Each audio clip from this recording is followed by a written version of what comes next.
హైదరాబాద్లో ఒక దారుణ ఘటన చోటు చేసుకుంది. అంబులెన్స్ డ్రైవర్పై యువకులు అటాక్ చేశారు. కేవలం దారివ్వమని అడిగినందుకు విచక్షణారహితంగా డ్రైవర్ను కొట్టారు. కోటి ఆసుపత్రి నుంచి బాలింతను తీసుకెళ్తున్న క్రమంలో ఈ ఘటన చోటు చేసుకుంది. బిఎన్ రెడ్డి నగర్ వద్ద అంబులెన్స్కు దారివ్వమంటూ డ్రైవర్ అడిగాడు. పేషెంట్ ఉందని కూడా చూడకుండా రోడ్డుపైనే ఆ డ్రైవర్ మీద దారుణంగా దాడి చేశారు. ప్రైవేట్ పార్ట్స్ చూపిస్తూ డ్రైవర్ను చితకబాదారు ఆ యువకులు. మనం విజువల్స్లో చూడొచ్చు. కేవలం అంబులెన్స్కు దారివ్వండి, ఒక మహిళ లోపల ఉంది అని చెప్పినప్పటికీ కూడా అంబులెన్స్కి దారివ్వకపోగా దారివ్వమని అడిగినందుకు, గట్టిగా కొంచెం అడిగినందుకు ఆ యువకులు అతని మీద దాడి చేసి విచక్షణారహితంగా కొట్టి కింద పడేసి తంతున్నారు. మనం చూడొచ్చు. అతన్ని బయటికి లాగి, అంబులెన్స్లో ఉన్న డ్రైవర్ని బయటికి లాగి షర్టు పట్టుకొని చుట్టూ గుమిగూడి దారుణంగా కొడుతున్నారు అతన్ని. కేవలం అంబులెన్స్కు దారివ్వమని అడగడమే అతను చేసినటువంటి తప్పు. ఒక బాలింతను తీసుకువెళ్తున్నటువంటి అంబులెన్స్ అది. It's a basic common sense. Ambulance కనపడితే, అంబులెన్స్ సైరన్ వినపడితేనే మన రోడ్ల మీద దారిస్తుంటారు కదా. ఎంత రష్లో ఉన్నా సరే, ఎంత రద్దీగా ఉన్నా సరే అక్కడికక్కడ సర్దుకొని వీలైనంత త్వరగా అంబులెన్స్ని పంపించాలన్న ఉద్దేశంతో దారిస్తుంటారు. It's almost like a green channel. అలాంటిది వాళ్ళు దారి ఇవ్వకపోగా డ్రైవర్ అడిగితే దారి వండి కొంచెం వెళ్ళాలి, లోపల బాలింతుంది అని అడిగితే వాళ్ళు ఇవ్వాల.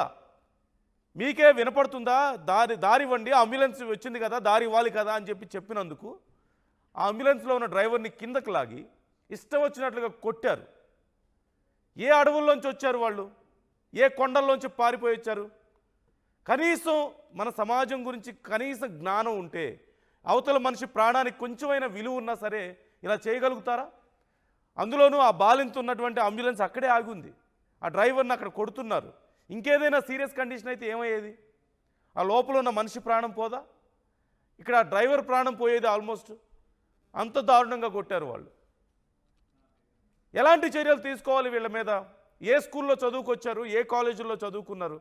అసలు మన సమాజంలో రోడ్ల మీద తిరిగే హక్కు వీళ్ళకుందా? తిరగనివ్వాలా? బేసిక్ కామన్ సెన్స్ కనీసం ఉన్నవాళ్ళు ఎవరైనా ఇది చేయగలుగుతారా? అంబులెన్స్ రోడ్డు మీద ఆపి ఆ డ్రైవర్ని దించి ఇష్టం వచ్చినట్లు కొడుతున్నారు. మనం చూస్తున్నాం. ఒక్కడనే చేసి అంత దారుణంగా అంతమంది. మరొక ముఖ్యమైన విషయం, అంత ట్రాఫిక్ జామ్ అయింది, చుట్టూ అన్ని వెహికల్స్ ఉన్నాయి, అంతమంది మనుషులు ఉన్నారు చుట్టూ. కనీసం ఆపే ప్రయత్నం చేశారా? అంత గొడవ జరుగుతుంటే ఎప్పటికో కానీ అక్కడికి వచ్చి వాళ్ళని ఆపి పక్కకి తీసినటువంటి పరిస్థితి కనిపించింది. కొంచెం లేటుగా అయినా చేశారు, అంతవరకు అదృష్టం. కానీ నడి రోడ్డు మీద ఇంత దారుణం జరుగుతుంటే సినిమా చూస్తున్నట్టు చూస్తున్న వాళ్ళు అనేక మంది ఉన్నారు. అక్కడ చూస్తున్న వాళ్ళలో రేపు ఇప్పుడు ఎవరైతే అతని మీద దాడి చేశారో వాళ్ళ కుటుంబ సభ్యులు ఎవరైనా అదే అంబులెన్స్లో ఉంటే ఇలాగే చేస్తారా? ఈ కామన్ సెన్స్ లేని వాళ్ళు అప్పుడు మాత్రం కామన్ సెన్స్ చూపించగలుగుతారా? వాళ్ళ కుటుంబ సభ్యులు ఎవరైనా అదే అంబులెన్స్లో ఉంటే ఇలా బిహేవ్ చేయగలిగే వాళ్ళేనా? అవతల మనుషుల ప్రాణాలు కావా? ఏం చర్యలు తీసుకోవాలి వీళ్ళ మీద? ఎలా పనిష్ చేయాలి వీళ్ళకి? ఎలా బుద్ధి చెప్పగలగాలి? ఈ ఘటనకు సంబంధించి మీ అభిప్రాయాలను కూడా మాతో పంచుకోండి, కామెంట్ చేయండి. ఏం చేయాలి వీళ్ళని? కోటిలో ఈ ఘటన జరిగింది, హైదరాబాద్ మహానగరంలో. కేవలం అంబులెన్స్కు దారివ్వమని అడిగినందుకు అంబులెన్స్లో అప్పటికే ఒక బాలింత ఉంది. కోటి ఆసుపత్రి నుంచి ఆ బాలింతను తీసుకెళ్తున్నట్లుగా తెలుస్తోంది. బిఎన్ రెడ్డి నగర్ దగ్గర ట్రాఫిక్లో ఉన్నారు. మనం క్లియర్గా చూస్తున్నాం. మెయిన్ రోడ్డు మీద ఈ ఘటన జరిగింది. ఒక 4-5 కలిసి ఆ డ్రైవర్ మీద దాడి చేశారు. మీరు ఎలా రెస్పాండ్ అవుతారు అసలు ఈ ఘటనకు సంబంధించి? ఏం చేయాలి వీళ్ళని? ఏం చదువుకుని ఉంటారు? చదువుకోవడంతో సంబంధం ఏముంది? కనీసం విచక్షణ కదా, అసలు కనీస జ్ఞానం కదా. అంబులెన్స్ అంటే ఏదో ఎమర్జెన్సీ సర్వీసులో ఉంటారు. అందులో ప్రెగ్నెంట్ విమెన్సే ఉండొచ్చు, ఏ హార్ట్ అటాక్ వచ్చిన పర్సన్స్తో ఉండొచ్చు, లేదంటే ఇంకెక్కడైనా యాక్సిడెంట్ జరిగి ఉండొచ్చు. అప్పటికప్పుడు అందులో మనుషులు లేకపోయినా ఎమర్జెన్సీ మీద వెళ్తుంటారు కదా. ఎంత ట్రాఫిక్లో ఉన్నా సరే, ఎంత పెద్ద సమస్యలో ఉన్నా సరే ముందు అంబులెన్స్ని పంపిస్తుంటాం కదా. We all know that, we all have that common sense కదా. అలాంటిది వాళ్ళంతటా వాళ్ళు పక్కకు తప్పుకోకపోగా డ్రైవర్ అడిగినందుకు అతని మీద దాడి చేశారు. మానసిక విచక్షణ ఉన్నవాళ్ళు, అంటే మతిస్థిమ్మతో సరిగా ఉన్నవాళ్ళు చేయగలిగినటువంటి పనేనా అది? మానసిక సమస్యలతో ఉన్నవాళ్ళు మాత్రమే అదిగో అలా బిహేవ్ చేస్తుంటారు. బేసిక్ కామన్ సెన్స్ ఉన్న వాళ్ళు ఎవరూ చేయగలిగినటువంటి పని కాదు ఇది. ఖచ్చితంగా మోర్ ఆఫ్ అక్కడ లోపల ఒక బాలింత ఉంది కాబట్టి సరిపోయింది. ఇంకేదన్నా ఎమర్జెన్సీలో వెళ్తున్నట్లయితే ఎలాంటి పరిస్థితి ఉండేదో మనం అర్థం చేసుకోవచ్చు. ఇలాంటి వాళ్లకు రోడ్ల మీద తిరిగే హక్కు అసలు ఎక్కడుంది? అంబులెన్స్ అంటే చాలా ఇంపార్టెంట్, ప్రజల ప్రాణాలను కాపాడే సర్వీస్ చేస్తుంటారు, చాలా ఎమర్జెన్సీగా వెళ్తుంటారు. మనం దారి ఇవ్వాలన్న కామన్ సెన్స్ లేకపోగా దారి అడిగినందుకు తిరిగి వాళ్ళతో గొడవ చేసి ఆ డ్రైవర్ని విచక్షణ రహితంగా కొట్టి ఆల్మోస్ట్ ఆ డ్రైవర్ ప్రాణాలు తీసినంత పని చేశారంటే ఎలాంటి రైట్స్ ఉన్నాయి వాళ్ళకి రోడ్ల మీద తిరగడానికి? అసలు ఎందుకు తిరగని వాళ్ళు ఇలాంటి వాళ్ళని రోడ్ల మీద? ఏం మానవత్వం ఉందని, ఏం కామన్ సెన్స్ ఉందని వీళ్ళకి కూడా ఈక్వల్ రైట్స్ ఇవ్వాలి? ఎలా నేర్పించాలి ఇలాంటి వాళ్ళకి కామన్ సెన్స్ అంటే ఎలా ఉంటుందో? ఎలా నేర్పించాలి అవతల వాళ్ళ ప్రాణాలకు విలువ ఇవ్వాలి అని ఇలాంటి వాళ్ళకి? చుట్టూ ఉన్నటువంటి ప్రజల్లో కూడా అంత త్వరగా చలనం రాని పరిస్థితి మనకు కనిపిస్తోంది. వచ్చారు, ఆపారు, కాదని చెప్పలేం. బట్ ఎప్పటికీ అంబులెన్స్ ఆగి అతన్ని బయటికి లాగి కొడుతుంటే చాలాసేపు ఆ పక్కన ఉన్న వాళ్ళు మనం చూడొచ్చు. We can see there. నోరు అప్పగించి చూస్తున్నారు తప్పితే కనీసం వెళ్ళి ఆపే ప్రయత్నం చేయడం లేదు. అదే ఏదైనా ఎమర్జెన్సీ సర్వీస్లో ఉంటే ఏంటి పరిస్థితి? ఐ హ్యావ్ సీన్ వన్స్, నేను చూశాను ఒకసారి ఇలాంటి ఘటన. హైదరాబాద్లో మన జీవీకే మాల్ దగ్గరలో ఒకసారి ఐ వాజ్ ఆన్ రోడ్. ఒక అంబులెన్స్లో హార్ట్ అటాక్ పేషెంట్ ఉన్నారు. హార్ట్ అటాక్ వచ్చిన పేషెంట్ని తీసుకెళ్తున్నారు. రోడ్డు మొత్తం పూర్తిగా బ్లాక్ అయింది, మధ్యలో అంబులెన్స్ ఉంది. ఆ హార్ట్ అటాక్ వచ్చిన పర్సన్కి సంబంధించిన ఆ కుటుంబ సభ్యులు రోడ్ల మీదకి దిగి ఏడుస్తూ గుండెలు బాదుకుంటూ, అయ్యా పక్కకు జరగండి, మా నాన్నున్నారు లోపల, మేము హాస్పిటల్కి తీసుకెళ్తున్నాం, చచ్చిపోయేలాగున్నారు, ప్రాణాలు పోయేలాగున్నాయని చెప్పి బతిమలాడుకుంటున్నటువంటి పరిస్థితి. ఎవరిని తప్పు పట్టగలం మనం? అప్పటికే ఫుల్ ట్రాఫిక్ జామ్ ఎక్కడ చూసినా సరే. వినో జీవీకే లైన్లో ఎలా ఉంటుంది అనేది, జీవీకే మాల్ పరిసర ప్రాంతాల్లో ట్రాఫిక్ ఎలా ఉంటుంది సాయంత్రం అయితే అనేది ఇప్పుడు కాస్త బెటర్ అయింది. బట్ అలాంటి పరిస్థితుల్లో ఇన్ఫ్యాక్ట్ అనుకోకుండా ఏదైనా ఒక ట్రాఫిక్లో ఇరుక్కుపోతేనే అది చాలా దారుణమైనటువంటి పరిస్థితి. ఖచ్చితంగా గ్రీన్ ఛానల్స్ అనేవి ఏర్పాటు చేయాలి అంబులెన్సులకి. రాజకీయ నాయకులు వస్తుంటే సీఎంలో, పిఎంలో, లేదంటే ఎంపీలు, ఎమ్మెల్యేలు చాలామంది ఏదైనా ఎమర్జెన్సీ సర్వీసులో వస్తుంటే వాళ్ళ కోసం ప్రత్యేకంగా పోలీసులు ఏర్పాటు చేస్తారు కదా. బట్ ఎందుకని గ్రీన్ ఛానల్స్ ఏర్పాటు చేయలేకపోతున్నారు?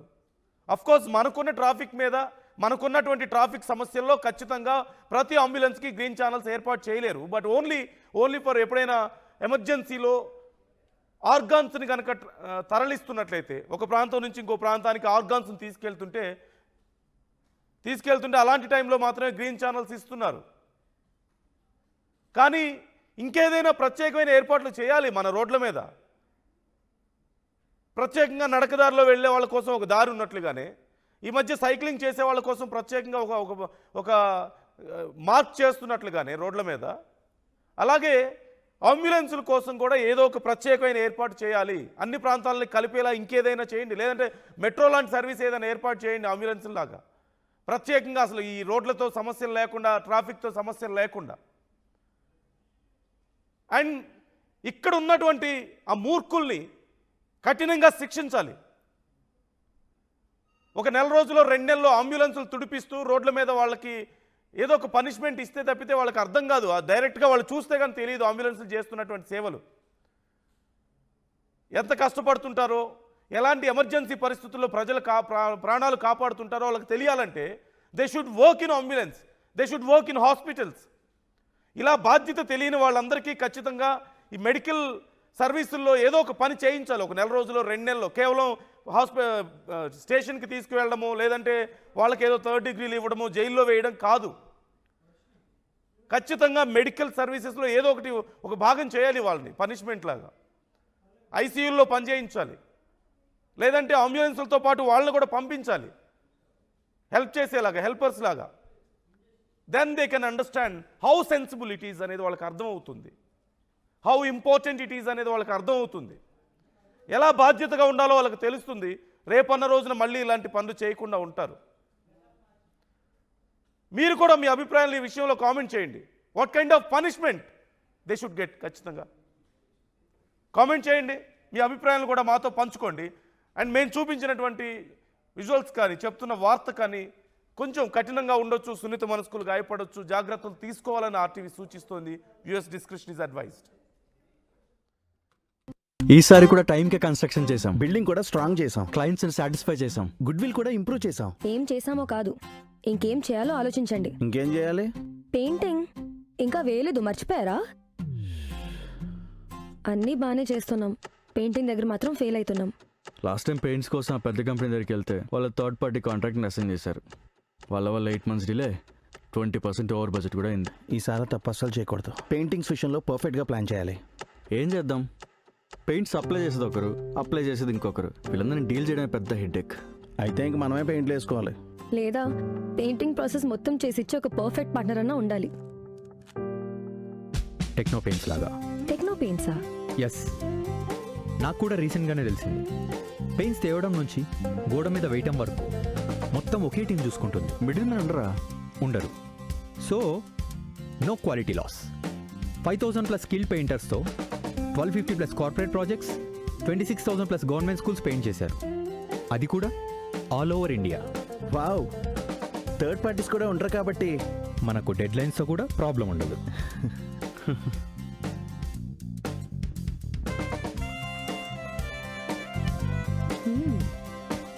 Perfect. From the factory to the wall, Techno Paints does it all.